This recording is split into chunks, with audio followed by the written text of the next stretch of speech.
Good morning mga kasiti ko. Ayan, ang daily routine ng Inday nyo. Pagising ng umaga, mag-prepare ng almusal, magbe-blend ako ng pagkain ni Laupan, and after nyan, mga 8, mag-aakyat na ako ng 12th floor para magsalang ng labahan.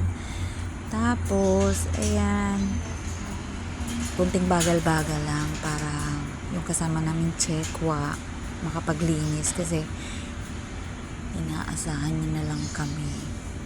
Inaasahan niya na lang pala ako na halos ako na lang gumawa ng trabahong bahay. Tapos after nyan, after ko maglaba-laba at ilagay ko yung damit sa dryer, baba naman ako ng 11th floor para magwalis, magmap.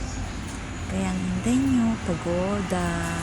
Ayan, sa gabi rin, wala rin tulog kasi hindi nagpapatulog ang Laupan.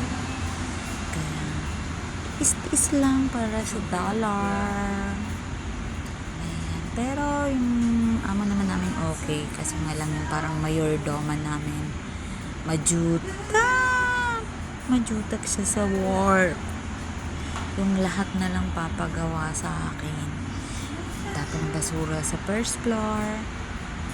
Tapos akyat na naman ng 13th floor. Ay, ang hinday nyo, haggardness.